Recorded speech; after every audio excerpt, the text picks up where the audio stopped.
Hello everyone and welcome back to mat cap finance. आज एक important stock के results आ चुके हैं। वैसे भी मैं रोज ही ये कहता हूँ बट सारे स्टॉक्स इंपॉर्टेंट ही होते हैं यार, जिससे हमें मुनाफा वो स्टॉक ज़रूर इंपॉर्टेंट रहता है। ओके, तो बात करते हैं यहाँ पे स्टॉक के बारे में। स्टॉक है टाइटन लिमिटेड। ओके, तो टाइटन के आज क्वार्टर 2 के रिजल्ट जो अनाउंस हो चुके थे 3 बजे के आसपास, तो वही रिजल्ट्स हम देखेंगे भाई टाइटन किस तरीके से परफॉर्म कर रहा है। और भाई बाय करना नहीं करना वो तो आगे देख ही लेंगे। सीधा चलते हैं रिजल्ट्स की तरफ।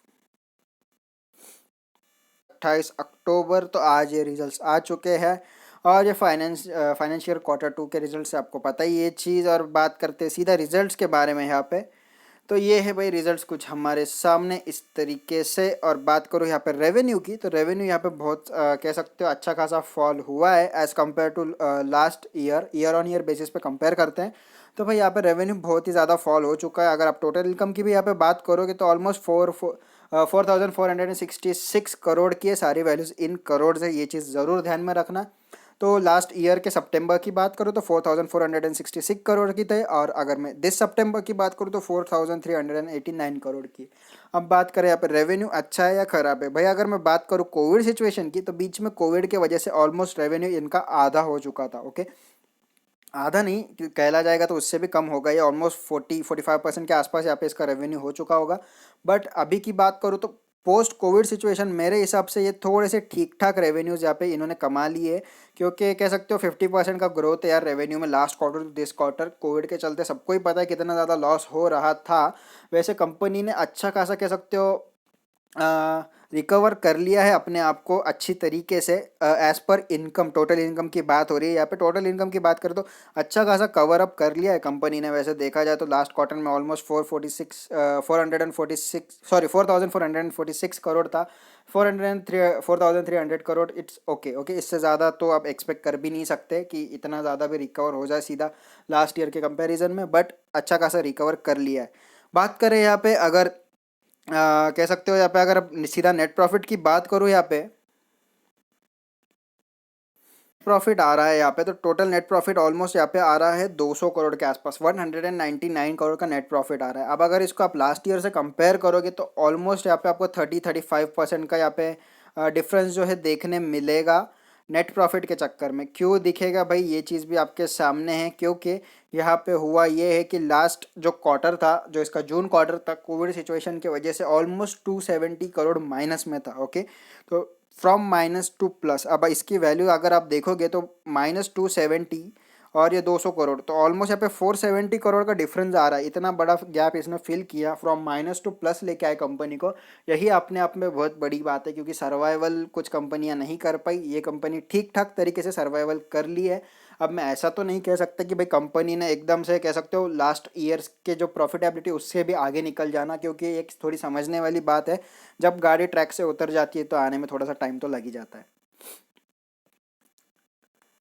तो भाई रिजल्ट्स किस तरीके के, आपके माइंड में ये सवाल आ रहा होगा। तो भाई रिजल्ट ओके ओके, ऐसा नहीं कि बहुत शानदार रिजल्ट्स है और ऐसा भी नहीं कि बहुत ख़राब रिजल्ट्स है। ओके ओके रिजल्ट्स है मेरे हिसाब से तो। क्योंकि इससे ज़्यादा मैं एक्सपेक्ट कर भी नहीं सकता किसी कंपनी से कि भाई इतना ज़्यादा प्रॉफिटेबिलिटी आ जाए इसमें। अब बात करूँ यहाँ पे टोटल कॉम्प्रहेंसिव इनकम, जो इनकी अदर देन सेलिंग जो इनके प्रोडक्ट्स है, जैसे ज्वेलरी, वॉचेस और आई वेयर, जैसे चश्मा वगैरह के फ्रेम्स वगैरह भी आते हैं इनके। तो उसके अलावा जो इनका रेवेन्यू होता है, तो उसमें इनका रेवेन्यू ज़्यादा हुआ है एज़ कम्पेयर टू जो इनके खुद के ब्रांड के जो सेल्स होते हैं उसके ज़रिए। अब वो कैसे, जैसे इन्होंने हेज फंड, जब कंपनी ऐसा तो नहीं कि सिर्फ उन पे ही डिपेंड करती है, उनके कुछ दूसरे और कंपनी में भी इन्वेस्टमेंट होते हैं। हेज फंड्स में डालते हैं, बहुत सारे फंड्स में डालते हैं ये, जिससे उसको अदर इनकम भी होती है। तो यहाँ पे आप अगर अदर इनकम की बात करोगे तो बहुत अच्छी हुई है। और यहाँ पे अगर आप टोटल कंप्रहेंसिव इनकम की बात करोगे तो वो लास्ट ईयर से बहुत अच्छी है। लास्ट क्वार्टर से तो है ही, लेकिन लास्ट ईयर से भी बहुत अच्छी है। बट जो मेजर इनके सेल्स से जो इनकम होती है वो बहुत कम है। ओके, तो ये एक मेजर पॉइंट है कि यहाँ पे इनका सेल्स अच्छे से परफॉर्म नहीं कर रहा है। ये चीज़ आपको समझ में आ चुकी होगी यहाँ पे, कि मैं जो पॉइंट यहाँ पे दिखाना चाहता हूँ, company is not doing well in their selling. Okay, तो सेल्स इतने अच्छे से नहीं कर पा रही। अब बात करें यहाँ पे ईपीएस की, तो लास्ट ईयर सॉरी जो लास्ट ईयर था इनका सितंबर का, उसमें ईपीएस था 3.61 रुपीज़ पर शेयर, अर्निंग पर शेयर। बात करें कोविड सिचुएशन वाले क्वार्टर 1 की, तो -3.04। और अगर इस क्वार्टर की बात करें तो 2.24 रुपीज़। ओके, तो कह सकते हो ठीक ठाक नेट प्रॉफिट से इनकम आती है। तो इतना ज़्यादा सॉरी नेट प्रॉफिट से ईपीएस कैलकुलेट होता है तो इतना डिफरेंस तो आपको दिखेगा नहीं। नेट प्रॉफिट और ये ऑलमोस्ट सेम दिखेगा। In terms of rupees. और बात करते हैं अगर कंपनी कैसी है, तो सीधा चलते हैं चार्ट के ऊपर। तो सेल्स किस तरीके से चल रहा है वो भी दिखा दूँ, तो यहाँ पे सेल्स के लिए थोड़ा सा डेटा मैंने कलेक्ट किया है। ओके, ये थोड़ा ऑन स्पॉट किया है तो इसलिए थोड़ा सा हो सकता है। तो बात करें यहाँ पे टोटल जो इनकी इनकम जो सेल्स से जनरेट हो रही है, तो वो इतनी अच्छी नहीं हो रही है एज़ कम्पेयर टू कह सकते हो इनकी जो मेन जो इनका बिजनेस है टाइटन, आपको पता ही है वॉचेस में। तो अब अगर इसको देखोगे तो वॉचेस में इनका 44% का कह सकते हो डिप गया यानी कि यहाँ पे इतना ज़्यादा सेल नहीं हुआ। समझ लो इनके 100 वॉचेस बिकते होंगे तो अब से 44% कम ही बिकेंगे। ओके, तो इनके सेल में 44% का फॉल देखने को मिला है। अब इनके सेल्स की बात करें इन अमाउंट, तो 719 करोड़ का सेल होता था, लेकिन अभी कितना हो रहा है, सिर्फ 400 करोड़। तो इतना बड़ा यहाँ पे कह सकते हो डिफरेंस आया है, सेल्स में इतना बड़ा फॉल आया है। वही मैं बात करूँ इनके ज्वेलरी की, तो ज्वेलरी में एक ठीक ठाक कह सकते हो यहाँ पे अमाउंट में कह सकते हो यहाँ पे गेन हुआ है ऑलमोस्ट 8.75%, क्लोज टू 9% यहाँ पे गेन हुआ है। इनकम कितनी हुई है, 3837 करोड़ की। तो यहाँ पे ज्वेलरी वाला बिजनेस तो अच्छा कर रहा है, 8% से ग्रो ही हुआ है, ऐसा नहीं कम हुआ है। बट जो इनके मेजर थे वॉचेस, वॉचेस में 44% जितना बड़ा फॉल देखने मिला है। साथ ही साथ बात करो इनका आईवेयर जो तीसरा वाला है, उसमें भी ऑलमोस्ट आपको 39% का फॉल देखने मिला है। अगर आप इन टर्म्स ऑफ रुपीज़ बोलोगे तो 150 करोड़ के सेल्स होते थे, अभी हो रहे हैं सिर्फ 94 करोड़ के। तो अच्छा खासा मेजर फॉल देखने मिला है सेल्स में। अब बात करते कंपनी, तो भाई 1 लाख करोड़, सॉरी 1,08,000 करोड़ की इसकी कंपनी की वैल्यू है। आज ऑलमोस्ट 1.2% डाउन था टाइटन। बात करें इंडस्ट्री पी की, तो 57 का चल रहा है और इसका पी ऑलमोस्ट डबल है, डबल से भी ज़्यादा है एक्चुअल में देखा जाए तो। भाई बहुत ज़्यादा एक्सपेंसिव शेयर ये कहा जाएगा, क्योंकि ऑलमोस्ट डबल से ज़्यादा वैल्यू है इसकी, बहुत महंगा शेयर है। डिलीवरी ऑलमोस्ट 30% के आसपास है, शेयर थोड़ा सा महंगा ज़रूर है वैल्यूएशन के हिसाब से। बात करते हैं यहाँ पे रेवेन्यू की, तो देख सकते हो आप ईयर ऑन ईयर इसका रेवेन्यू बढ़ रहा है। अभी आने वाली ईयर में पता नहीं किस तरीके का होगा, हो सकता है ये चार्ट कुछ इसका नीचे भी चला जाए कुछ इस तरीके से। बट अभी तो कह सकते हो लास्ट ईयर का जो एनुअल रिपोर्ट आया था मार्च का 2020 का, उसमें तो ये अच्छा खासा रेवेन्यू यहाँ पे दिखा रहा है। बात करते हैं, ये ईयर ऑन ईयर बेसिस होता है वैसे चार्ट में पहले बता दूं, सारे वैल्यूज इन 1000 करोड़ है। अब बात करूँ प्रॉफिटेबिलिटी, तो हर साल इनकी प्रॉफिटेबिलिटी ज़रूर बढ़ी है यहाँ पे, तो ये भी एक अच्छी चीज़ है। इसका मतलब ये होता है कि आप लॉन्ग टर्म के लिए इसमें पैसा डाल सकते हो, कंपनी में पोटेंशियल ज़रूर है। भले ही पता नहीं कोविड के बाद ये रिकवरी में इनको इतना ज़्यादा तकलीफ क्यों हो रहा है, बट ठीक है, मैनेजमेंट शायद उतना इफिशिएंट नहीं होगा क्विक डिसीजनिंग के लिए, बट ठीक है। एज पर लॉन्ग टर्म देखोगे तो बहुत अच्छा है। अब टाइटन की बात करें यहाँ पे पीयर्स कंपैरिजन में कि भाई इसके अपोनेंट्स के साथ कैसे, तो ये है Rajesh expo. Okay, Rajesh expo आपको पता ही है, इतना ज़्यादा कह सकते हो नामचीन स्टॉक तो नहीं है, बट इसका एक अच्छा मेजर कंपटीशन है। टाइटन की बात करूँ तो 6% एक साल के रिटर्न दिए माइनस में, और राजेश ने 32%। Okay, Rajesh expo not Rajesh, -32% के। अब अगर देखोगे तो पीयर से बहुत ज़्यादा स्ट्रॉन्ग कंपनी है, क्योंकि ऑन पेपर इनके पास कह सकते हो अच्छी कंपनी है, बैलेंस शीट वगैरह ठीक ठाक है इनकी। बात करें शेयर की, तो भाई होल्डिंग किसके पास ज़्यादा है, प्रोमोटर्स के पास ऑब्वियसली 52.9% के शेयर है, म्यूचुअल फंड के पास 4% है, डीआईएस के पास 10% है, एफआईएस के पास 18% है, और अदर पार्टीज यानी कि हम जैसे लोग 18% शेयर है। प्लेजिंग यहाँ पे बिल्कुल भी नहीं है, ये एक अच्छी बात है। बात करें यहाँ पे अगर रिटर्न्स की, तो एक वीक में -2% के टाइटन के रिटर्न्स है, सेक्टर ने -1.9%, ऑलमोस्ट 2% के आसपास से। निफ्टी की बात करो तो -1.74%। तो निफ्टी पे अच्छा खासा डिप खा चुका है वैसे। एक मंथ की बात करो तो ऑलमोस्ट 7% के रिटर्न्स दिए, सेक्टर ने 6.2% के और निफ्टी ने 4.47% के। एक साल के रिटर्न में ऑलमोस्ट 7.8%, क्लोज टू 8% माइनस में टाइटन।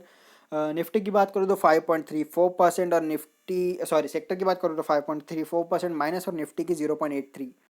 अब बात करें यहाँ पे कोविड सिचुएशन की, जो मैं बार बार बोल रहा हूँ, तो देख सकते हो कोविड के पहले स्टॉक ऑलमोस्ट 1331 रुपये का हाई लगा चुका है।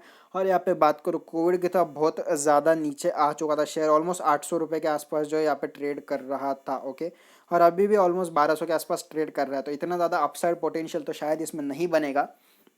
बात करो कि 3 साल जो मैं कह रहा था ना, इन्वेस्टिंग के हिसाब से अच्छी कंपनी है, कि अगर आप इसको लॉन्ग टर्म के लिए होल्ड करते हो तो अच्छे रिटर्न्स देगी। देख सकते हो पिछले 3 साल में 106% के रिटर्न्स दिए स्टॉक ने, ऑलमोस्ट डबल किया है 3 साल में। सेक्टर ने 62% के रिटर्न्स दिए, और निफ्टी ने 13% के। तो जैसा मैं कहता हूँ 3 साल में 100% के रिटर्न्स तो मिनिमम होने ही चाहिए यार, कंपनी की ग्रोथ उतनी होनी चाहिए, यहाँ पे है भी। और जैसे मैं कह रहा था 3 साल में इसने लो बनाया है ऑलमोस्ट 590 रुपीज़ का, 600 रुपये के आसपास का लो बनाया है, और हाई बनाया है 1374 रुपये, ऑलमोस्ट 1374 का। अब इसको राउंड ऑफ करके 1400 भी कर सकते हो।